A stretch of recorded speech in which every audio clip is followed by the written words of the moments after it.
Next topic है बेटा हाइस्टेसिस करो। हाइस्टेसिस करो क्या होती है?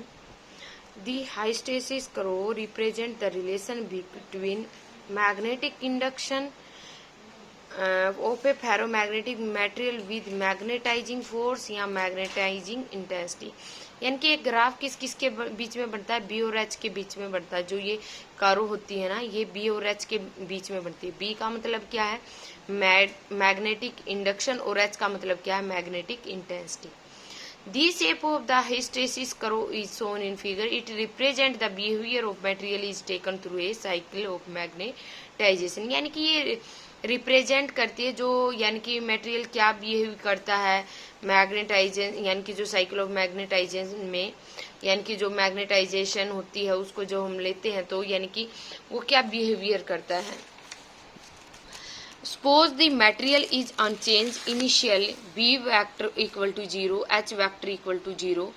This statement is represent the origin O. We place the material of a solenoid and increase the current through the solenoid. The magnetizing force H vector increase, the magnetic induction B in the material increase and so saturated depicated in the curve OA. The behavior represent alignment and merger of the domain of ferromagnetic material until no further enhancement B vector is। इस सारी चीज का मैं meaning बता देती हूँ आपको क्या है, यहाँ से लेके यहाँ तक। जस्ट देखो, जैसे कि मैं ये यानी कि कोई भी मैंने जैसे अनमैग्नेटाइज मटेरियल ले लिया, जैसे मैंने कोई भी कोई यानी कि जो ये सोलेनाइड की बात कर रहा है वही, यानी कि जो कोई भी हमने मटेरियल लिया, जैसे ये हमारा सोलेनाइड होता है इस शेप में। ये हमारा यानी कि जो करंट की डायरेक्शन हमारी ऐसे जा रही है, तो यानी कि यहाँ से करंट इधर जा रहा है और इधर से बाहर निकल रहा है। तो यानी कि हमारी जो, मान लो कि सपोज हमारी जो मटेरियल के, यानी कि इसके अंदर कोई मटेरियल रखा है, हमारी इसकी यानी कि जो हमारी मैग्नेटिक, उसके अंदर जो हमारी मैग्नेट फील्ड की डायरेक्शन होती है वो, यानी कि हम मान लें कि साउथ टू नॉर्थ है। तो यानी कि अगर इसको हम रिवर्स कर देंगे तो यानी कि ये क्या हो जाएंगे? नॉर्थ टू साउथ, यानी कि साउथ टू नॉर्थ इस तरह हो जाएंगे। पहले इस तरह मैग्नेटिक फील्ड जा रहा था तो अब इस तरह जाने लगेगा। तो यानी कि ये चीज क्या है, इसको समझो। जो उसने पीछे बोली है, पीछे आप पढ़ लेना, मैं इसको ये बोलते जाती हूँ जो पीछे चीज लिखी है कि जो अनमैग्नेटाइज, यानी कि जो सैंपल है हमने जो प्लेस किया सोलेनाइड के अंदर, यानी कि ये क्या है? अनमैग्नेटाइज सैंपल है हमारा। तो यानी कि ये इस सोलेनाइड के अंदर प्लेस किया, करंट थ्रू द जो सोलेनाइड है ना, यानी कि जो करंट, यानी कि जो हमारा करंट के थ्रू, यानी कि करंट के थ्रू, यानी कि जो सोलेनाइड है हमारे उसमें क्या हो जाएगा? इंक्रीज करेंगे हम। यानी कि जैसे हमने करंट को, यानी कि एच का मतलब क्या होता है बेटा? यहाँ पे एच इक्वल टू एन आई होता है। बी ये एच के बीच में ग्राफ है, तो यानी कि यहाँ पे हमारा एच का मतलब क्या होता है? करंट ही मान लो इसका। तो यानी कि जब मेरी करंट बढ़ रहा है तो मैग्नेटिक फील्ड भी, यानी कि जो मटेरियल का है वो क्या हो रहा है? राइज हो रहा है। तो यानी कि जो और सैचुरेटेड इन द करो इज कॉल्ड सैचुरेशन, यानी कि इस पॉइंट को हम सैचुरेशन बोलते हैं कि एक ऐसा टाइम होगा ये सैचुरेट हो जाएगा, इसके आगे ये बढ़ेगा नहीं, घटेगा नहीं, ये सैचुरेटेड हो जाएगा। तो यानी कि हमने क्या बोला कि किसी भी सोलेनाइड के अंदर हमने अनमैग्नेटाइज सैंपल प्लेस किया तो यानी कि करंट के थ्रू वो, यानी कि जो हमारा, यानी कि जो करंट है वो हमने क्या किया? इंक्रीज किया। तो इससे मैग्नेटिक जो फील्ड है, मैग्नेटिक फील्ड है वो मटेरियल की, वो क्या हो रही है? राइज हो रही है। और फिर हमारा सैचुरेशन, यानी कि saturated in the crow is called saturation point. तो यानी कि यहाँ पे क्या हो गया? सैचुरेशन हो गया। जो ये सारी चीज लिख रखी है ना इसमें, देखो ये increase the depicted in the crow alignment offer enhancement therefore increasing and magnetic beyond this, यानी कि ये सारी चीज, यानी कि ये लिख रखी है इसमें भी। मैग्नेटाइक फोर्स को हमने क्या किया? इंक्रीज किया। तो यानी कि मटेरियल क्या, यानी कि बी यानी कि जो मैग्नेटाइज है वो भी क्या हुआ? इंक्रीज हुआ। एंड सैचुरेशन का मतलब कि भी एक टाइम पे ये क्या हो जाएगा? रुक जाए, उसके बाद वो घटेगा ना बढ़ेगा। तो इसके बाद अगर हम ये मान ले कि यानी कि जो we decrease the solenoid current, यानी कि जो अब हम क्या कर रहे हैं, hence magnetising intensity H vector till it reduce recover follow the path AB, so H vector equal to 0 और B vector not equal to 0 for some magnetism left in the specimen।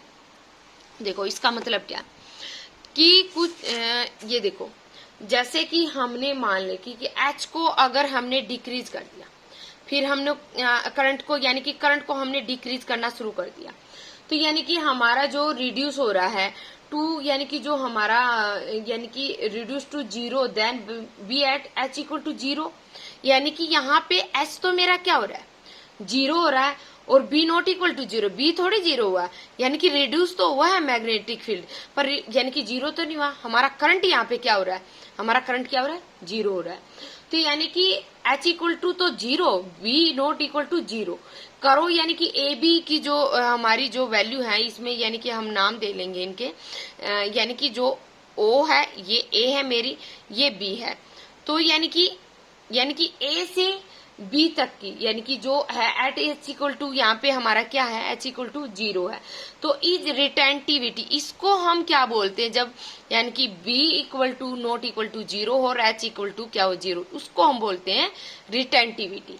ठीक है बेटा, देखो यहाँ पे लिख भी रखा है, value of magnetic induction B vector left in the specimen when the magnetising force is reduce to 0 called a retentivity, यानी कि हमारा जहाँ पे बी नॉट इक्वल टू 0 और H इक्वल टू क्या हो जाएगा 0, तो उस करो को ए बी को हम वैल्यू को क्या बोलेंगे, H equal to 0 is a retentivity.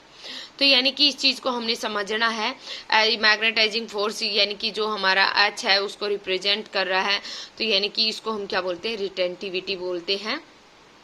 अब थर्ड पॉइंट पे आ जाओ, अब क्या बोल रहे हैं कि मैग्नेटाइजिंग, इसके बाद है इट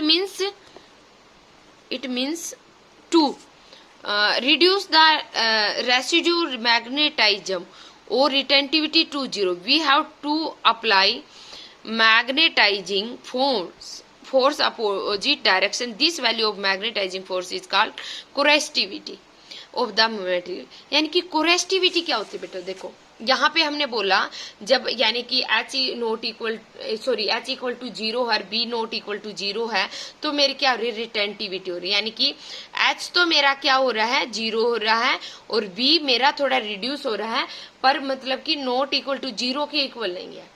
तो यानी कि इसके बाद आती है मेरी कोरेस्टिविटी।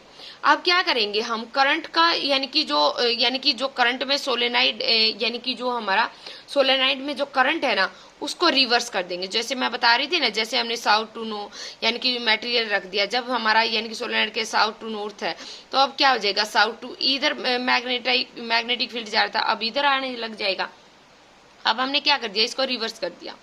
अब देखो स्लोली इंक्रीज, यानी कि जो हमारा B इक्वल टू तो क्या हो जाएगा, B तो यहाँ पे हमारा क्या हो जाएगा, यानी कि जो B है इक्वल टू क्या हो गया, अब 0 हो गया, और यानी कि जो H है वो क्या हो गया हमारा, यानी कि जो B इक्वल टू 0 हो गया, और H नॉट इक्वल टू 0। अब देखो करंट तो मेरा यानी कि यहाँ पे कोई ना कोई वैल्यू दे रहा है, और अब मेरा क्या हो गया, B इक्वल टू 0, उसके अपोजिट है बिल्कुल, तो क्या होगी, ये कोरेस्टिविटी होगी। इसको हम क्या बोलेंगे, कोरेस्टिविटी। देखो इस चीज को ध्यान रखना, यहाँ पे H इक्वल टू मेरा 0, B नॉट इक्वल टू 0, यहाँ पे B इक्वल टू 0 और H नॉट इक्वल टू 0, तो वैल्यू ऑफ H को हम क्या बोलेंगे, यानी कि वैल्यू ऑफ H क्या होगी हमारी, कोरेस्टिविटी।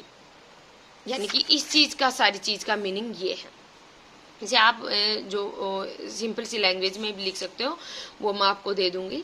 इसके बाद क्या है, बी जो यानी कि again current is slowly increase, तो we have again obtain saturation point में आ जाएगा, और यानी कि जो हमारा रिवर्स डायरेक्शन है डी, यानी कि डी, इसको यानी कि कोई भी पॉइंट का नाम दे लेना, जैसे इसने ई दे रखा, जो भी आपकी मर्जी हो, यानी कि जैसे हमने इस करो को डी ई का नाम दे दिया, यानी कि इंक्रीज, यानी कि हमने यहाँ से क्या हुआ, हमारा अगेन दोबारा जो करंट है स्लोली इंक्रीज हुआ, फिर हमारा यानी कि सैचुरेशन पॉइंट पे आ गया, इन द फिर रिवर्स डायरेक्शन में जब है डी इज करो सी डी, तो यानी कि वापिस से यानी कि हमारी करो बन गई फिर से ये C D.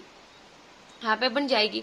Now the current reduce करेगा, अब क्या करेगा, करंट हमारा रिड्यूस होगा। करो देन इंक्रीज, करो इज ईए, यानी कि इसको नाम दे लेना ईए, यानी कि हमारी फिर दोबारा से करो क्या हो जाएगी, ईए पे मिल जाएगी। तो साइकिल रिपीट होती रहेगी हमारी, इस प्रोसेस को बोलते हैं हम हिस्टेरेसिस करो। ये होती है हमारी बेटा। देखो यहाँ पे हमारा क्या हुआ, b यानी कि जो b not equal to 0, h equal to 0, यहाँ पे मेरा क्या हुआ, b इक्वल टू 0 और h नॉट इक्वल टू 0। फिर दोबारा से हमारा स्लोली करंट क्या हुआ, इंक्रीज हुआ। फिर अगेन से यानी कि सैचुरेशन पॉइंट पे रिवर्स डायरेक्शन गई, फिर से करो बना दी हमने, फिर करंट हमारा रिड्यूस हुआ। फिर हमारा यानी कि जो यानी कि हमारा करंट यानी कि रिड्यूस हुआ, फिर यानी कि करो देन इंक्रीज, करो बन गई फिर, यानी कि इसी साइकिल को हम क्या बोलते हैं, हिस्टेरेसिस करो। ये शायद आपका कॉलेज टाइम में भी काम आ सकता है ये चीजें, तो इस चीज को यहाँ से बिल्कुल अच्छे तरीके से क्लियर करना। यानी कि इसने ये सारी चीज यहाँ पे ये लिख रखी है बेटा। इसके बाद है कुछ ये पॉइंट दे रखे हैं भाई, जो एनर्जी डिसिपेशन ड्यू टू हाइस्टेसिस, यानी कि जिस तरह सॉफ्ट आयरन, यानी कि जो सॉफ्ट आयरन है यहाँ पे, यानी कि स्टील दिखा रखा हमारी, एक सॉफ्ट आयरन एक स्टील है, तो यानी कि इस पे हमारी जो इस पे रिटेंटिविटी दिखा रखी है सॉफ्ट आयरन की, ये चीजें याद करनी है ऐसे। सो ग्रेटर देन रिटेंटिविटी, यानी कि सॉफ्ट आयरन की रिटेंटिविटी क्या होती है, रिटेंटिविटी ऑफ स्टील से क्या होती है, ज्यादा होती है। सॉफ्ट आयरन हमेशा यानी कि स्ट्रोंगली मैग्नेटाइज होता है स्टील के कंपैरिजन में। कोरेस्टिविटी ऑफ सॉफ्ट आयरन की यानी कि स्टील के कंपैरिजन में कम होती है।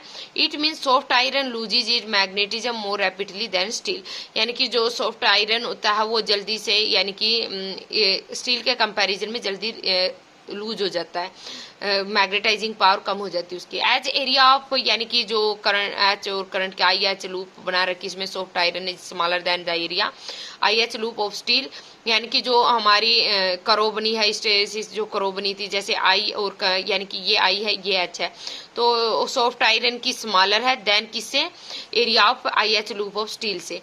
Therefore hysteresis loose loss in case of soft iron is smaller than hysteresis loss in case of steel. ये सारी चीजें याद करने की बेटा हमें, यहाँ से हमें ऐसे याद रखना है, रिटेंटिविटी सॉफ्ट आयरन की ग्रेटर देन होती है स्टील से, सॉफ्ट आयरन ज्यादा स्टील से मैग्नेटाइज ज्यादा स्ट्रोंगली होता है।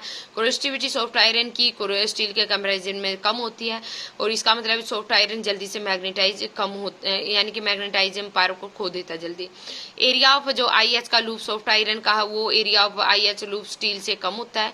हिस्टेरेसिस लॉस यानी कि जो hysteresis loss in case of soft iron is smaller then the hysteresis loss in case of steel, यानी कि जो हिस्टेरेसिस यानी कि जो हमारा यानी कि जो हिस्टेरेसिस लॉस है सॉफ्ट आयरन में कोस यानी कि जल्दी लॉस कर देता है, वो इसी वजह से यानी कि स्टील के कंपैरिजन में स्मॉलर होता है, इसी वजह से लॉस कर देता है जल्दी मैग्नेटाइजिंग पावर को। इसके बाद ये हमारा चैप्टर यानी कि जो हमारे मेन बातें जो पीछे से सारी चीजें क्लियर करनी थी, इसमें अब फटाफट ये चीजें हमें समझ में आ जाएंगी, सारी चीजें हमारी पिछली क्लियर हो चुकी हैं, तो ये राइट कर लेना बेटा अपना।